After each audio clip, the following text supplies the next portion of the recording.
This is the 5th episode in a series of monthly inspirational talks curated for the Elevate community by our friend Matt Bolton-Alarcón of Special Source Training. In this episode, we tackle the very tricky subject of overwhelm in the events industry, something we all experience but rarely talk about. Our host, Zoe Tuffs of Times 10 Coaching, chats to exec producer Jess Charles, people and culture expert Nicola, Neal, and me. Together we talk openly about the struggle to juggle multiple projects, clients and expectations, and tendency to say yes to everything, perfectionism, our fear of not being good enough, never-ending to-do lists, and tears and meltdowns, mainly mine. Zoe expertly coaches us to bring out some brilliant insights and ways of getting better at dealing with the bullshit narrative that goes on in our heads that feeds our overwhelming emotions. Get ready to hear one hell of an honest conversation. So hello everyone, it's great to be here on this Elevate podcast today.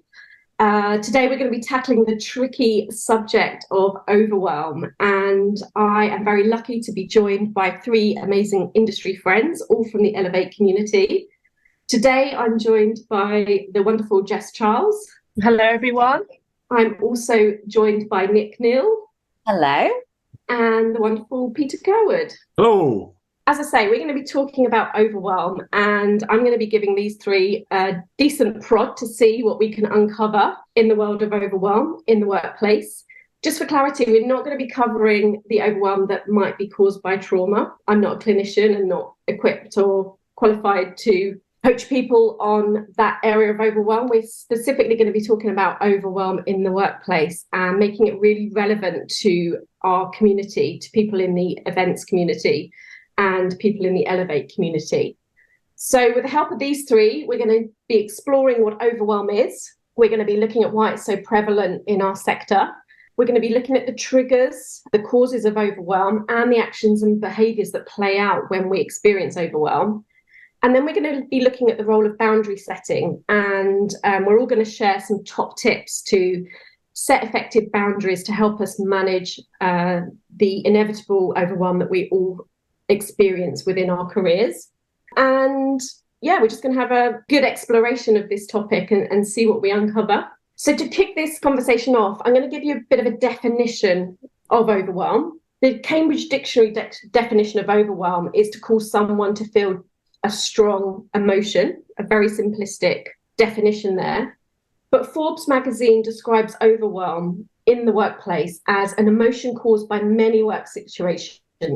It happens when a stressful situation gets too much for us to handle comfortably.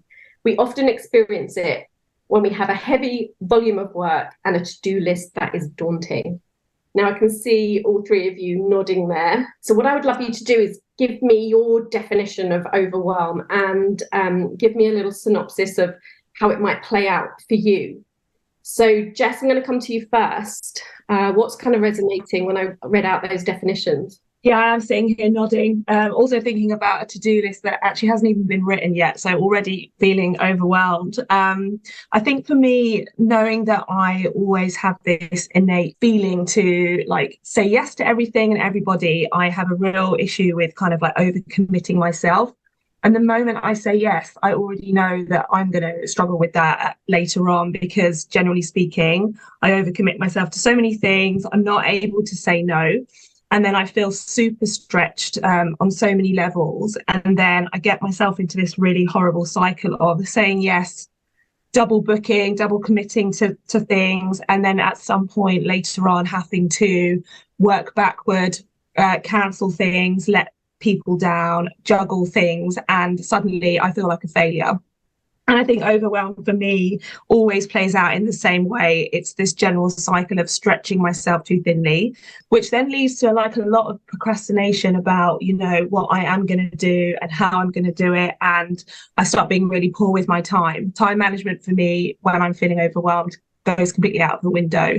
I suddenly find myself doing things with my time that are actually not productive or are not resolving that situation of overcommitment or, pulling myself out of that horrible cycle. And it's really, I don't know how I'm sitting here still saying this at the age of 41, because I haven't yet learned fully how to remove myself or break myself from that cycle. So yeah, there's a lot of time spent feeling like a failure, feeling like I've let somebody down, and it's all because I have overcommitted to start with. So yeah, that's generally my cycle. Well, great self-awareness there. To sum that up, overwhelm for you is that overcommitment, and it's you already have that self-awareness to know that that's a pattern for you, but it's still difficult to pause and reflect before you kind of commit to stuff. Yeah, definitely. Nick, coming to you, how does overwhelm play out for you? Well, my job is looking after people and culture for a brand experience agency. So I kind of feel that my clients are everybody that works within the agency, all of which are going through their own versions of stressful situations, demanding clients, demanding deadlines. And therefore, my role is to try and look after all of those people, but also trying to look after myself and also trying to lead by example, which can be really hard to do because I'm also a mum. I'm also quite hands-on at home. I like to do lots of things in my spare time. So all of those various different demands on my time can make it really, really difficult to service every single aspect 100% all of the time, whilst also trying to lead by that example. So it is that juggle is a juggle that I really struggle with, to be honest. So that's how it shows up for me. So the way that you described it there is just that heavy feeling of the multitude of things that you've got on your plate, and sometimes the juggle is easier than others, and sometimes it can feel really heavy and you feel really weighed down by it. And the pressure of perception that comes with that. It's one thing feeling it, but then also feeling like you've got to demonstrate to others that you've got your stuff together, I think is the way it really plays out. So the feeling that you have to show strength, even though that overwhelm can cause you to feel quite uncomfortable. Absolutely. And Pete, what about you? How does overwhelm play out for you? Oh, in loads of ways. I'm overwhelmed almost all the time. It's funny, we were just talking as we were kind of preparing for this, because we've been talking about overwhelm, how it's kind of front of mind and how overwhelming this week has been, like in various ways. So I'm sure we'll come on to that. But I got multiple clients, and I'm either trying to win new clients or trying to wrap up projects, and I find that quite overwhelming. But I think I can do a lot more in the day than I can actually do. So I will have I'm looking at a list at the moment of 10 things. Every single one of them has been on the list all week, and this list is what I'm planning to do today. It's just not going to happen. So I have Friday meltdowns, normally at about 3:00, when nothing's actually been achieved that I need to achieve. So that's how it plays out for me. It's when my nervous system literally can't keep up with what's unfolding in my life. Well, that's interesting, because we're recording this podcast on a Friday, so I'll be WhatsApping you at 3:00 this afternoon. Yeah. Check what state of meltdown you're in and if I can do anything to support you. We're recording this on a Friday morning at 8:00 when we've all got lots going on. So this is pure definition of overwhelm in one podcast, isn't it? We're all panicking about what we've got to get across the line before we sign off. Yeah. So it's interesting, isn't it, to just talk about how we all experience overwhelm. Just bringing it back to our sector, obviously working in the events and experiential space is high octane. It's high pressure. Unfortunately, live deadlines don't move, but client expectations often move. And, we all have a lot to juggle. And what I'm interested to kind of understand from the three of you is, why do you think overwhelm is so prevalent in our sector? And I know that you all come from slightly different perspectives. So maybe if I can start with you, Pete, what's your view on why you think overwhelm is so prevalent in our sector, and how's that applicable to you in your role as a freelancer? Well, I wonder if we just don't employ enough people to start off with, that there's a lot of pressure on making profit, and I think that means that there aren't always enough people on particular projects. I mean, that's how I've seen it played out throughout my career, really. We need more people on this. We can't all manage. I think it's interesting, isn't it, when we talk about profit as well, and maybe it's more about scoping jobs appropriately. As a sector, I'm not sure that we're brilliant at scoping jobs appropriately, and that the profit is an outcome of those margins that are always squeezed. And so maybe as a sector we need to be braver in having those client conversations and scoping work more appropriately, so actually we can resource the job and put the boots on the ground that actually need to do the work. it was hard, isn't it? I mean, particularly for people like you you're trying to manage clients, you're trying to win business, not lose it to competitors who will say, oh no, we can do it we only need one, save you some money. It's so hard. And I think, so I wear two hats, and I've really noticed that my overwhelm shows up differently if I'm wearing my freelance hat versus my perm hat. Two different types of overwhelm. I think when I'm in my permanent role, state of overwhelm, it's very different. The overwhelm comes more from an internal feeling of carrying everybody else's kind of like overwhelm within my team, their emotions, making sure that they are not feeling stretched or overcommitted. Also making sure that I think as a leader, I'm not promising more than they're capable of. And I think that's a really important piece. I think for many agency leaders, often what I see happening is at the top, you know, the main person is committing to the client and promising the world, and actually at kind of working level, the resource, the capacity just doesn't exist. And I think that in itself is a problem. So I think I often feel overwhelmed, like, and carry that kind of like burden for my team, because I'm always trying to protect them from that feeling and from burnout. And I think when I'm in my freelance hat, my overwhelm is very different. I think you feel a lot more, exposed, because you are sometimes showing up to a new agency that you've never worked with before. And I think, you know, unless you're one of those freelancers who tend to pick up the same project year on year, sometimes you are walking into a completely unknown situation. You don't know the team, you don't know the capabilities.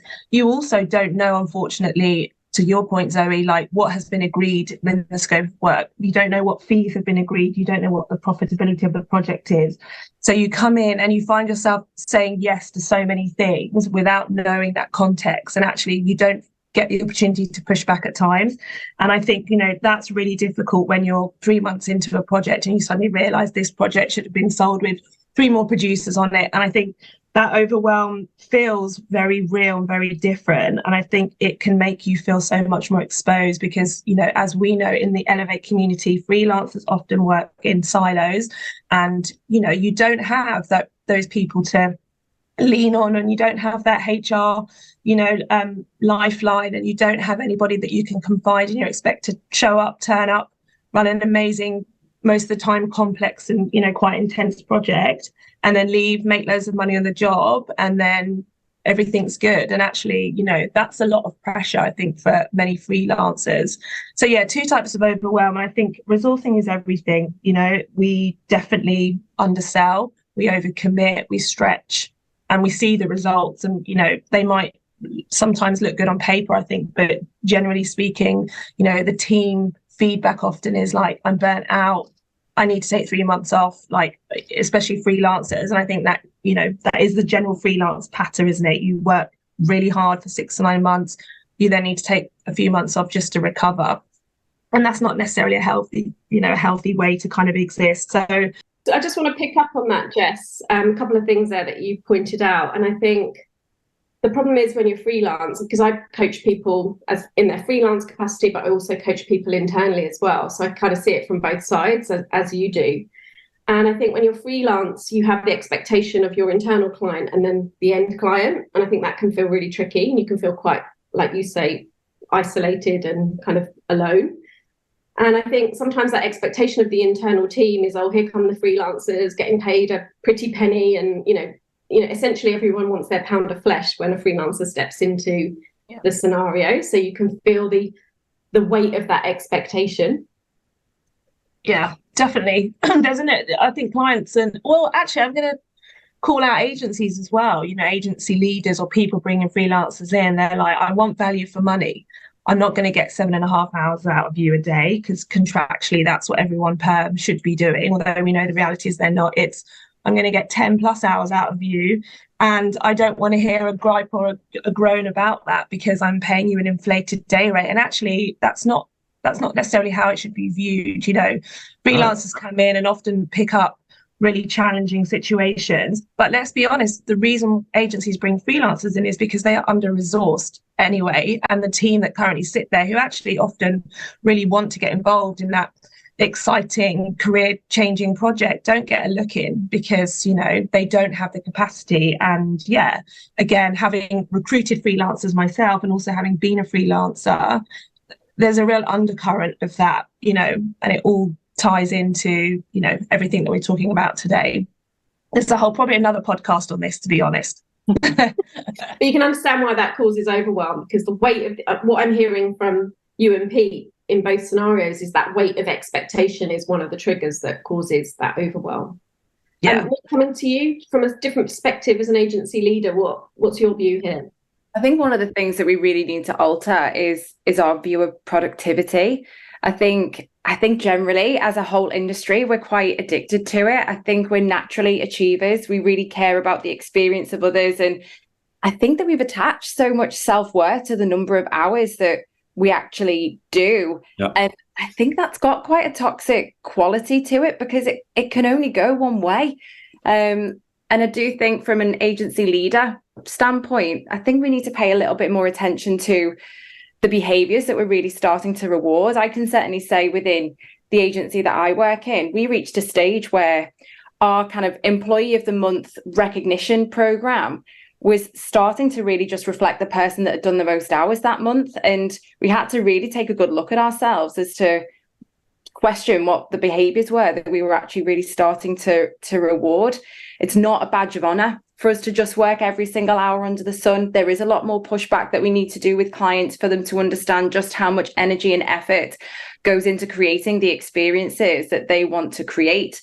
And I'm really in love with this notion at the moment of kind of moving away from the number of hours that you do a week to what are the results that we actually want to achieve? What do we think is reasonable to expect this week, rather than it being attributed to the number of hours that we're actually performing all the time? Because there's no straight line in this industry. I mean, I know I can say for myself that I can't say that I'm 100% kind of dedicated to my work between the hours of 8 and 5. I'm really productive first thing in the morning. I have a bit of a lull in the afternoon. Actually, I'm known to have the laptop on at 11 o'clock at night because that works for me. And I think that kind of more squiggly line is one that we need to be appreciative of, providing that we're creating the breaks for ourselves that we need and the space that we need to just dial it down a little bit. Yeah. Yeah, it's so interesting, especially when you explore the psychology of overwhelm. If we take the notion that overwhelm is an emotion, it's caused by a thought, and it is our mindset. And you mentioned there, Nick, the idea that busyness is a badge of honor. That is a mindset, and we do need to break down that mindset. And when I'm coaching people, one of the things they struggle to get their heads around is the fact that they're often the cause of their own overwhelm.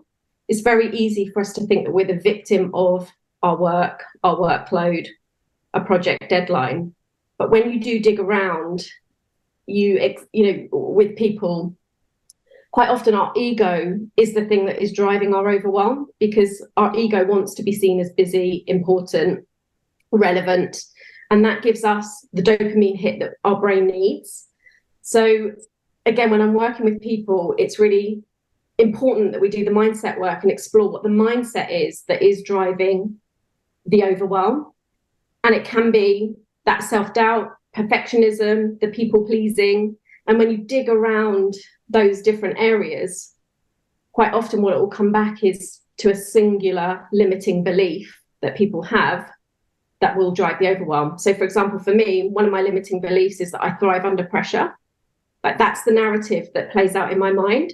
So I might have a really big presentation to prepare, and I might start preparing it at 4 o'clock in the afternoon, just because the narrative in my mind is I thrive well under pressure. So again, it's like breaking down that limiting thought is really helpful in understanding the driver of overwhelm and then the symptoms that we see. So with that in mind, what's a limiting thought that you think might be playing out for you that drives your overwhelm? Jess, I'm going to start with you. I think it's this constant need to prove that I'm not completely useless. And it sounds ridiculous to say that out loud, but genuinely speaking, like, I'm not somebody who's actually naturally confident. Like, I'm really not. I am quite a shy person. I've just learned mechanisms to kind of get through that. And Zoe will know that when we talked about, you know, when we worked together earlier this year, like, and I think that I hate to say it, and I hate probably to admit it more, but like, I am probably deep down a people pleaser. I don't ever want to let anyone down. I also don't want to ever damage like my own reputation, particularly I think as well, wearing my freelance hat again, and also thinking about, the Elevate community in that respect. Nobody in that community wants to let themselves down, because that's the difference between being hired again and not. And then that brings another sense of overwhelm of like, if I mess up this job, like my reputation is over. I'm never going to be hired again. I'm going to, not be able to make any money.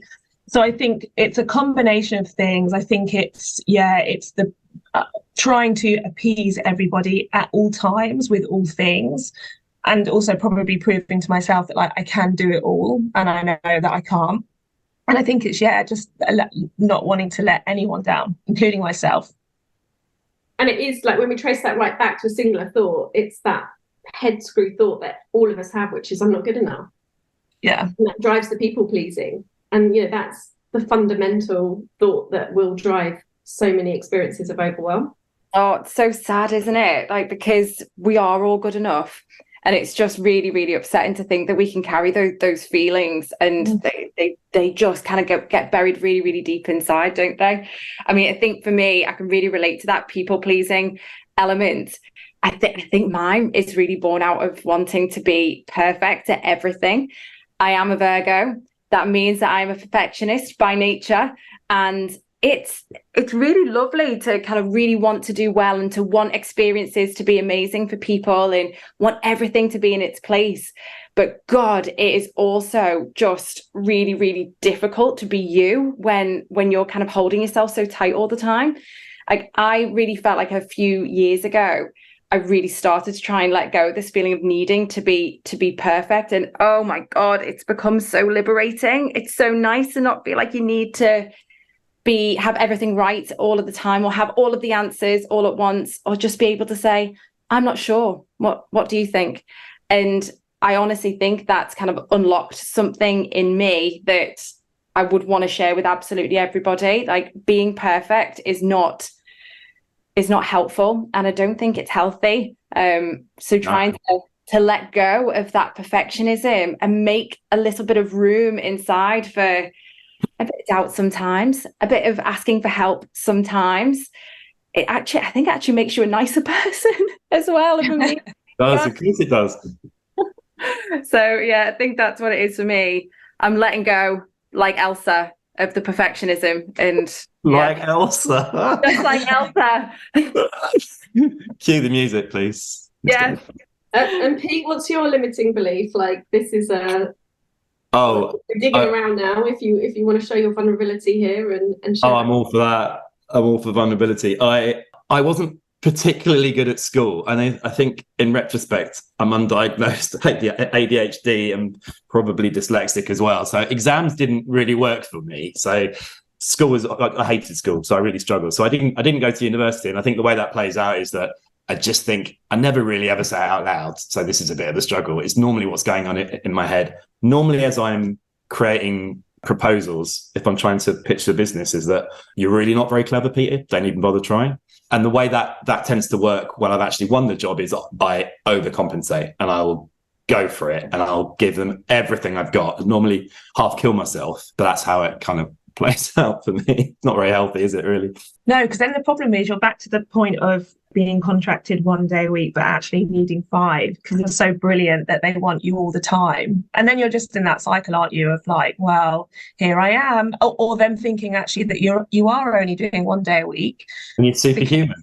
Because you're so productive and you can, top line that, but actually you can't. And that's not because you're no good, it's because you've overcommitted.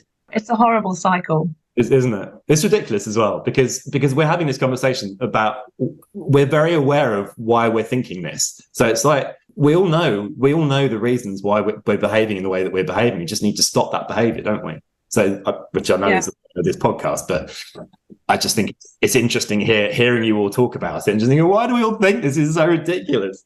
Can you imagine what it's like as a coach? Like, I deal with people day in, day out who have these limiting beliefs, and I'm literally sitting here screaming in my head, but you are good enough, you are intelligent enough, you don't need to be perfect. Like, in my mind, that's what I'm screaming at people, because I see what I hear, and I see these amazing people show up to me day in, day out, who are so intelligent, capable, creative, and yet their version of themselves is so different to the version that I see, and it literally breaks my heart, but I'm trained to coach them through that. And it's amazing how many senior, really experienced people that I've potentially put on a pedestal, and when you get under the bonnet, people that are stepping into huge global roles, and they are, they come to me, their voice is shaking, they're completely overwhelmed, and 9 times out of 10 it's, I'm not good enough, everyone's better than me, younger than me, smarter than me.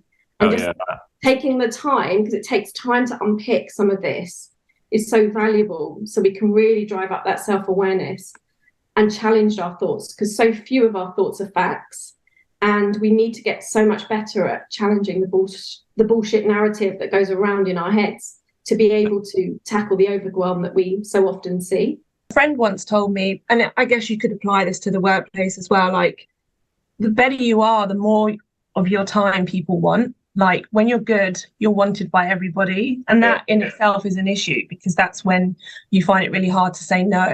So I think you kind of have to look at it like, when you are in demand and people are calling on you or leaning on you or sending you briefs and stuff, it's because, and this also works in an agency capacity, they want you, they want your time, like, you're good at what you do. It's just very hard to see it like that. And then it's very hard to say no, because you appreciate that, but then you take on too much. And then you're back to a state of overwhelm. So true. Okay, so we've talked about some of the triggers of overwhelm being unrealistic expectations, working on unfamiliar territory, having those limiting and negative thoughts, perfectionism, people pleasing, fear of missing out. There are so many triggers of overwhelm that we need to be aware of. I want to flip that now and talk about what we see when you're feeling overwhelmed. So what is the impact of overwhelm? So I'll give you an example. I love my work, and the end of the day can sometimes be a bit of a trigger for me, because I know that I've got to put the laptop down. My family are kind of wanted to go into that dinner time. I've got teenagers that are always hungry, and I know that if we don't eat at a particular time, they would have kind of raided the biscuit barrel, and I'll come down and no one will be hungry for the meal that we've prepared. So the end of the day is a bit of a trigger for me. So what might happen is that I'm sitting on my laptop and I can feel the tension building. I can feel the resentment in myself, knowing that I've got to shut the laptop in a minute. So I can feel all of this negative energy building, and I eventually shut the laptop, normally like 15 minutes after I think that I'm supposed to. So I'm judging myself. And then I might walk into the kitchen, and my kids will describe it as mum's gone nuclear. So I might walk into the kitchen and be like, hey guys, like, how's everyone's day been? And one of them might say to me innocently, what's for dinner, mum? And my head will literally explode. Like, I will lose my schnizzle. And they'll all look at me like, what is wrong with that? I don't have no idea of the negative energy that I've just brought from the top floor where I work to the ground, and they'll describe it as mum's gone nuclear. So my family will see me being snappy and frantic and really agitated. So that's how overwhelm might play out for me. I'm interested to know what symptoms we might see for each of you. I can see you nodding there, Nick. Do you want to kick off with that? I think what I can really relate to there is that I think you do tend to take things out on the people that are closest to you and the ones that you love the most. Like, I always had quite a performance kind of background, so I was really used to being on stage. So I feel like I've got quite a good game face when it comes to my kind of professional circles, even if I'm feeling quite stressed or agitated in a work environment. I feel like I can throw on the razzmatazz kind of look. And then I get home and my poor husband sometimes just really does get the brunt. I think for me, I tend to overthink and I play out scenarios over and over again, and I start to spiral from there. And my husband will say, like, Nick, you've settled on this. You've made a decision on that. Like, why are you still going on about this really small thing? Because I can't stop talking about it and spiraling out of control. And yeah, sadly it is the people in the household that tend to get the brunt of it. I usually just need a cuddle, and actually like just a big hug sometimes is enough to go, okay, get back to normal again. So Yeah. So sadly, it's the people that you love that often get the worst of it. And isn't it helpful just to say I'm feeling overwhelmed and owning it a bit? And then like, I'm feeling overwhelmed and need a hug. Like that can be a really nice way of breaking that. I honestly think, and not to get too deep into my top tip territory, but normalizing this conversation, I think plays such a major part in us reaching a positive place with it. If we can be a bit more open, I think particularly those that maybe people look up to or people that have maybe been in the industry for quite some time, I think it's really important that we're honest about what's going on for us, and sharing our experiences and just normalizing the fact that we're all human. We all go through these things, ups and downs, and that the downs are also ones to talk about. Yeah. Jess, thank you. How would we know that you're overwhelmed? I think in two ways. One is definitely procrastination. So the intention is there, the list is there, the key things that need to get done are there, but I will do everything under those things on that list that are so insignificant and will not actually help with the top three things that are quite pressing and urgent and I'm being chased for. Because in my mind, I'm still very busy, but I'm also busy doing things which are just not important. And I think there is this cycle that I find myself in where I will procrastinate over the things that I know I need to do. And be like, yeah, I'm gonna do X, Y, and Z first, and then I'm gonna have a coffee, and then I'm gonna come to that. And I never come to that thing. It's like, what can I do to avoid eating the frog? It's that classic example of just like never eat the frog. Yeah. Never. The frog will sit there choking me, literally, and everything else underneath it is getting done. And I'm like, God. And then I get to the end of the day and I know that the pressure is on there and the timeline is like has passed and I'm suddenly being chased. And then I retreat. So this is another bad thing about me. So then I go into like retreat mode, which is like, I don't disappear. I'm active and I'm present, but at the same time, like in my head, I'm just going to avoid like even thinking about that or looking at that. And actually, if somebody WhatsApps me about that, I'll reply, but I'll just kind of like talk around it, or I'll just say, yeah, it will be done soon, knowing that I haven't even started the task. So it's terrible. And that carries actually out into my personal life, where if I've left something for so long to reply to somebody on WhatsApp, like I get into this really terrible place of just, I feel so awkward and so bad that I think if I just hide, they'll forget about me. And then hopefully if they forget about me, they won't ask me again. And it's awful. And I get called out by it all the time at home on every level. And I can see it playing out, you know, especially at work, when I think, God, if I had just tackled the frog, I would not be stressing out now and feeling overwhelmed at how much I've got to do. And it's now 10 o'clock at night and I haven't even started. So yeah, that's me. Procrastinate and then retreat. Not my top tips. Don't do those things. Wow.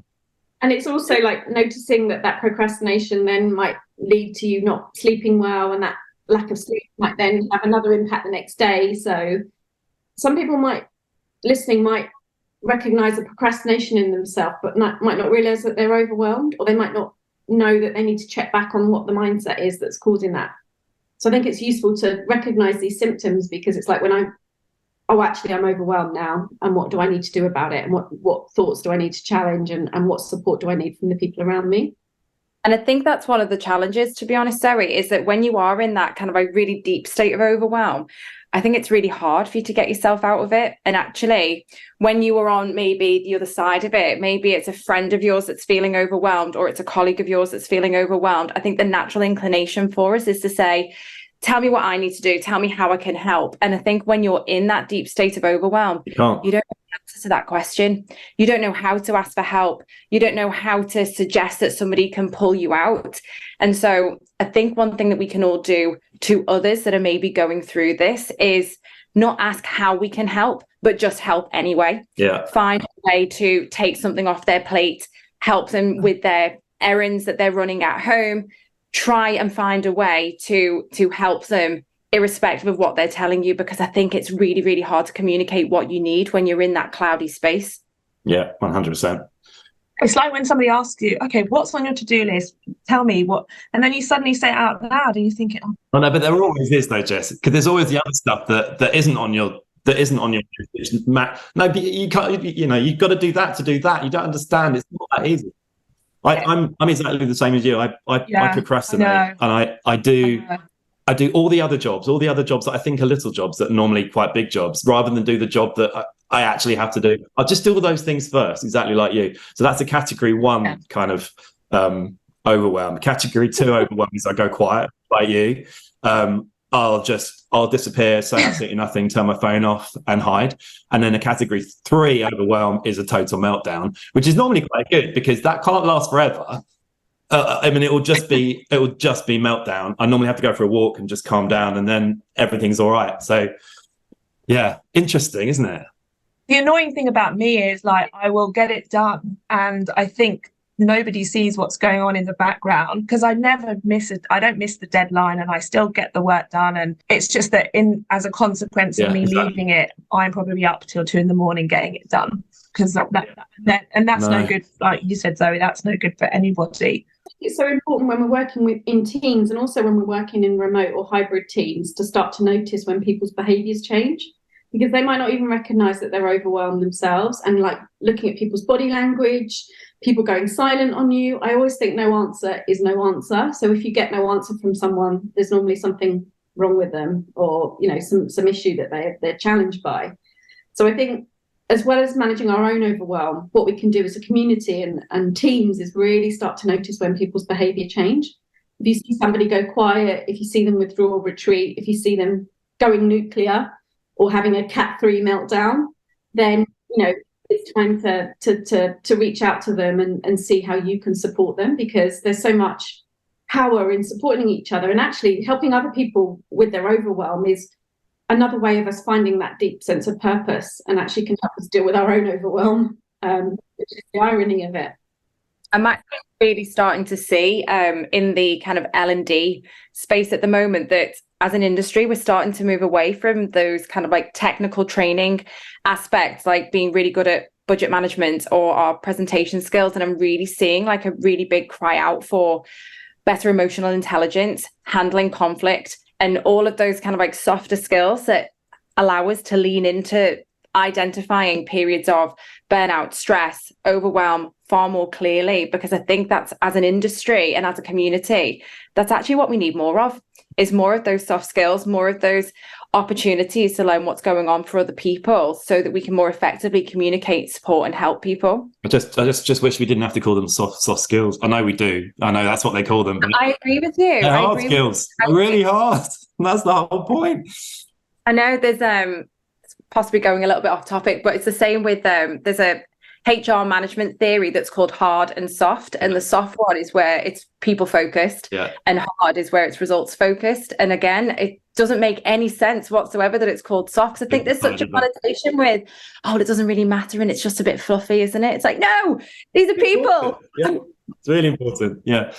Okay, so we've talked about some of the impact of overwhelm, and one of the things that that I often discuss in coaching scenarios is the difference between pre-event overwhelm and on-site overwhelm. And we've all experienced that on-site overwhelm where the doors open on an event, or that go live signal kind of happens, and you're on that kind of treadmill. You can't stop time, you can't stop the experience panning out. And so the sense of overwhelm when we're on site is a different level, can reach a different level to what we might experience in the pre-prod or the other planning stages of the events and experiences that we are producing. So I just want to tackle the subject of crying, because crying is a normal human reaction to challenging situations, and quite often when we're overwhelmed, the tears can come. And we've all been on site where we've had to deal with people that are experiencing overwhelm. Quite often that results in us shedding a tear. So I just kind of want to hear your perspective on that on-site kind of pressure point, and any experiences of, reaching that kind of emotional limit where you have kind of broken down and shown that emotion. Jess, can I come to you on that? Yeah, so I mean, I'm a big believer in crying to kind of reset your nervous system. It definitely works for me. There's an immediate sense of, I think, calm after I've had a little cry. And actually, when you think about it, when you're in the live, like it's so raw, like you're so exposed, there is no real room at that moment for kind of, too much error. And I think everything that comes with getting ready for kind of the live, which generally is a period of exhaustion in the pre-production phase, when you're 2 weeks out and you've had no sleep and you're already knackered, and then you've got to go on site and put your game face on. And I had a situation last year where it was a really intense 6-7 month pre-production period with a client who, it was really, really challenging. Probably actually one of the most challenging clients I've ever delivered with. And that's saying something, because I've had some tricky ones. And, I did not sleep in the 2 to 3 weeks before that event. And then it was a 14-night on site. So it was a long period. And every day was probably running at 110% capacity. Like there was not even a window for a coffee or a moment. And, I was averaging probably 2 hours sleep a night. Not just me, but the team that I was leading. We were a big team of like 15, 16 freelancers on site. So I was running in an exec producer capacity, like also managing a freelance team, some of which I knew really well. And I knew where they were feeling the overwhelm and a real sense of emotion in the run up and on site. And then some of them I had never worked with before. So it was trying to gauge where they were at as well. And by day 2, there was no game face anymore. I was exhausted. It was one of those where you're coming down every morning at 4:30, 5 a.m. and you're suddenly the face of the client. And one of the clients actually told me that I looked dreadful and that I needed to put some makeup on because I was the face of the event. And there's no way that I could, stand at the time. I think I was hovering around the hospitality desk trying to deal with 15 different things on 2 hours sleep. And I mean, I lost it. So I could feel myself welling up because I was so tired. And I think actually it wasn't necessarily so much his comment that cut me. It was the straw that broke the camel's back. It was the pure exhaustion. And I just looked at him, and in my mind, I was like thinking lots of different things that I wasn't able to vocalize to him. And he said to me, "You look so tired." And I was like, "I am tired." And I thought, at this point, I'm going to be honest. I'm a human. I'm tired. Like I am operating at, like I'm depleted of anything, and I am tired. And I'm not going to be that person that stands in front of the client and goes, no, I'm absolutely fine, because we all do that on site. No, feeling great, even though you're feeling at your worst. And I found myself welling up, and I knew I needed to exit the situation, because I probably would have said something had I not. And I went to the toilet. And I remember I had like a good 15 minutes to myself. And as soon as I left that situation, I felt ready almost to take him on for round 2 of whatever he had to bring, because I had reset. And I came back out still feeling awful, but feeling like I balanced myself and actually put some things into perspective. Yes, I look awful. Yes, I haven't slept for God knows how many weeks.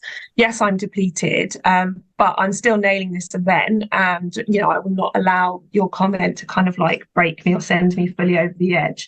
And on that event, actually, interestingly, and again, it is the time when you do come together as a team, I think, and every one of us, I think, at some point across that 14 nights had a cry, because it was kind of survival at that point, and I think you shouldn't shy away from that. I think I would have been annoyed with myself maybe if I'd have cried in front of him fully, just because I knew there was no empathy there. But I was also not shy in telling my team. In fact, I remember WhatsApping them saying, "I'm man down for 15 minutes. I'll be back." And then I came out and they were like, "Are you okay?" And then I told them all what happened. And then they were like, "Oh my God, that's awful." But they also really respected that just because I'm the, senior exec producer on the project, I'm still human. And that really did bother me. But it was also okay. That's a great story. Break at that moment. Interesting the language you use. Like I used it in the build up to the segue to this, like break. You haven't broken, you've just reset, is what I heard. And yet the language we sometimes use makes it feel like it's a weak moment to, regulate your emotions in showing those tears. And, tears are often seen as that sign of weakness, but I see them as a sign of people actually really giving a shit and actually really caring. And I think, the advice that I always give to people, if they're going to feel themselves getting emotional, I'm the world's worst at crying. Like the tears just flow at like a film, a dog advert, whatever. Like I can cry at a moment's notice, but I always think at work, if you're going to cry, you feel yourself getting emotion, I think it's really important to own it and say, you're noticing that I'm getting really emotional here. The reason I'm getting emotional is because I really care about the outcome of this, and I really care about what people think about me, X, Y, Z. And I think if you can start to own it, then you will, it takes a very hard person not to recognise that. And that's a great tip. With empathy. That's a great tip. That's brilliant. Yeah. Own it. Amazing. Okay. So we've talked a lot about overwhelm, and I think we all appreciate that boundary setting is really important. And again, when I'm working with people, one of the things that they say to me is that they potentially are good at setting boundaries around their time, and what they don't necessarily explore is the other opportunities to set boundaries. So we can set boundaries around pretty much anything. So we can set boundaries around our energy, our space, our health, our physical and mental health. We can set boundaries around our privacy, around our intellectual property, our ways of working. Again, I don't think necessarily people spend enough time getting curious about the boundaries that they can set and how to set them. I also think it's one thing to set a boundary, it's another thing to maintain it. So can you give me an example of a boundary that you've set and anything that you've done to maintain it? Nick, I'll come to you if that's... I think this is a bit of a tough one for me, because I'm a really big advocate of setting boundaries, but I'm also a really big advocate of making sure that doesn't mean necessarily that it's just saying no. I think there's more to it than that. I think it's more nuanced than that. I think you can say no, but what's more helpful to the other person is to say, I can't do that, but I can do this, or I can't do that now, but I could do it then. And I've been in lots of kind of team conversations where those boundaries are being put up in that self-preservation mode, but then it kind of feels like it's another version of being quite rigid. So I think finding ways to say, I can't do that, but I can do this, I think is actually really, really key to entering into a more two-way dialogue that's helpful for both parties. So getting clear on being able to say no like a pro, essentially, and still working towards a really progressive outcome, but finding ways to set that boundary, which isn't just a negative, flat, rigid no. That's it. That's exactly it. And Jess, coming to you. Again, with my freelance hat on, I don't feel like freelancers are ever encouraged to set a boundary, because you kind of come in, and back to our original point of, around kind of getting their money's worth. You are supposed to be just available all the time, but you're not sold you're not normally sold 5 days a week to be on call and all available. And I think more agencies, when they are bringing freelancers in, need to give them the opportunity, when you're doing that initial kind of like vetting whether you're right for the role, to kind of talk about, again, it's that human conversation piece, how do you like to work? What are your limitations to this role? And it's being very honest, like I work really well between, 9 and 2. 2 to 3 is my time for picking up my kids or whatever. I tend to like to work evenings, so my hours are not conventional. Is that going to work for you? Because I think there needs to be more encouragement, because it will only lead to more, I guess, productivity and probably like a better running team and operation if those things are considered. And I think, freelancers find that really hard to go into a possible job opportunity and say, look, these are my boundaries, these are my things, because boundary sounds so negative. It's like this wall. I will not answer an email after this time. And that's not what you're saying. It's just trying to say, look, this would be really great if you guys could observe, like, these are my sort of like hours of operation. It doesn't mean I won't do less or I won't be working as hard. I just happen to have other things going on that I need to accommodate. And I have done that, and I think it's worked really well. It's been an education, I think, as well, with certain clients. I've really had to explain to them what it means for them and what it means for me. And what I'm saying is, I will still do an amazing job for you. However, I might not be online between 2 and 4, because these are the hours that I have to look after my son or do school commitments. But I'm a really good evening worker, and sometimes I'll be online between 7 and 10. And little things as well, like I put strap lines on my signature, which says things like, I choose to work unconventional hours, like usually between this and this, you may not hear from me, but I will come back to you. And just having a conversation, explaining to them, I am sold 3 days a week. That means I'm not online every day. My working days are Monday, Wednesdays and Fridays. If it's urgent, one of my team will let me know and I will pick it up.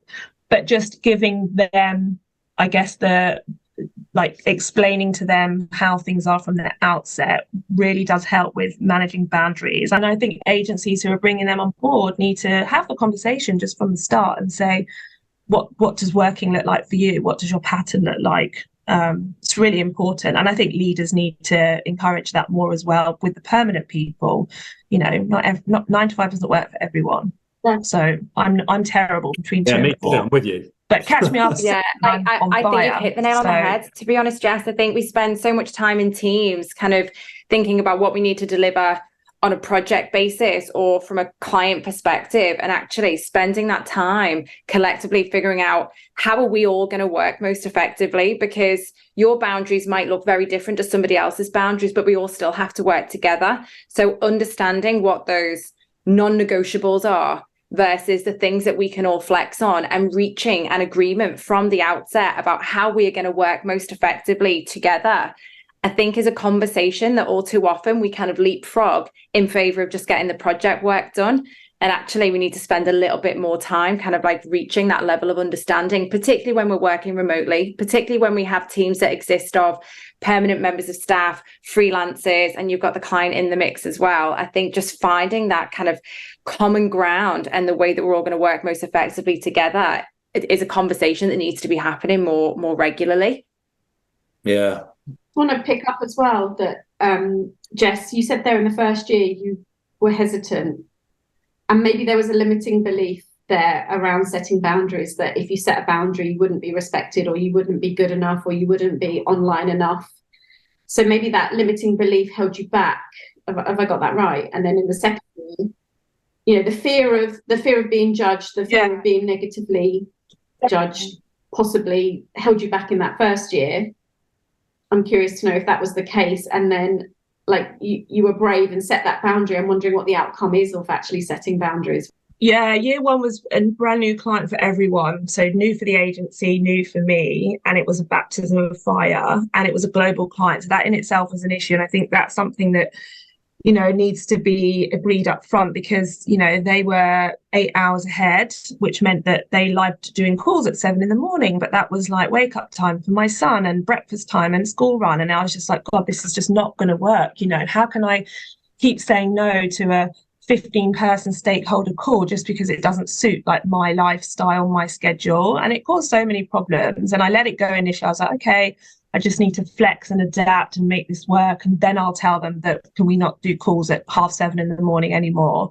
Because I was then also expected to still be working until 6 p.m. So I've already done like a, God knows, 12-hour day.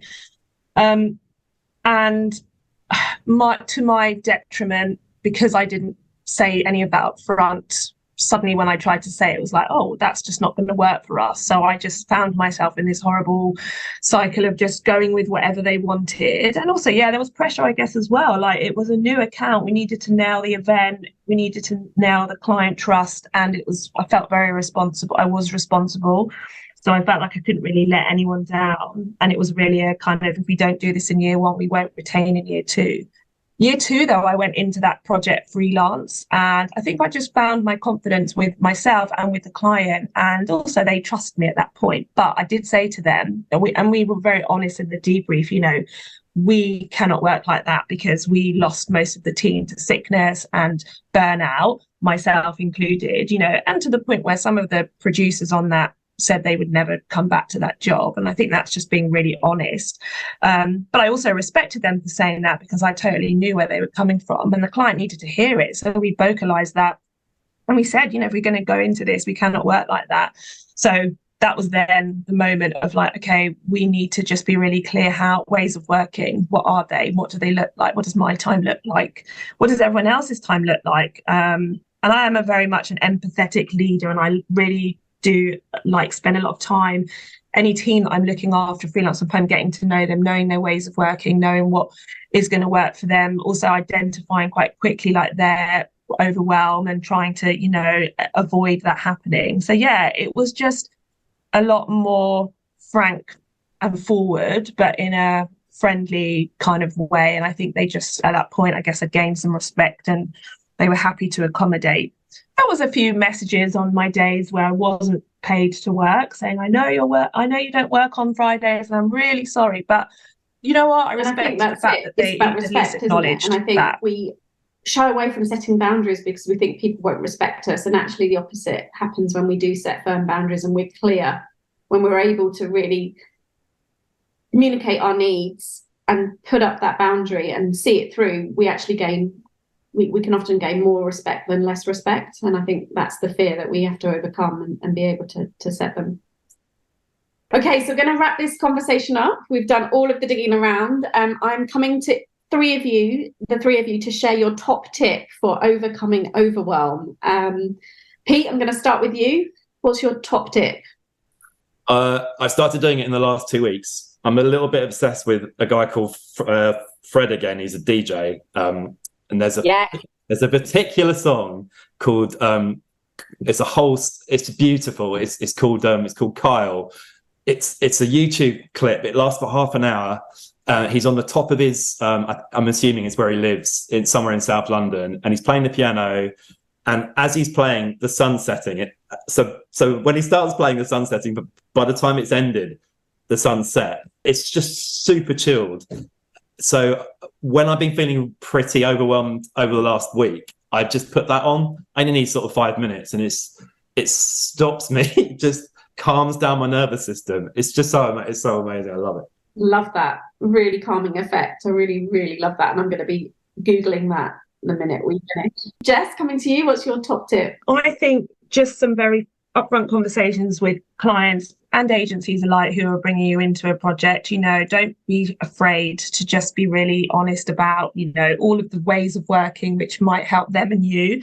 I also think adding a few fun and cleverly worded sentences to your signature is really, really helpful. I've seen it done really well with big senior people in global agencies that say, thanks for your email, but also make it a little bit personal to you.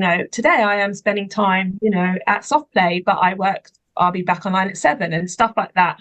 And I also think last one is get a bit more creative with your out of office, because I realised, having not done it in year 1, but in year 2, give them the detail and give them the alternative route to getting something. If it's not you, who is the person they can speak to? Because that out of office often is just, I'm out of office. I'll respond in tomorrow or whatever. But actually, be really clear. I don't work today. Today I'm doing this, and I will be back online after 7, and I'll come back to you then. So yeah, use that bit of tech to send a message that is really clear for everyone. Great tip. I love that. Clear communication. That clear is kind, right? And we can all deal with kind, clear communication that communicates the fact that we're human and that we have a life outside of work. Nick, coming to you, what's your top tip? I think we just need to get really real with this topic and really normalize the conversation around it. Let's talk about it. Let's share. Let's be curious.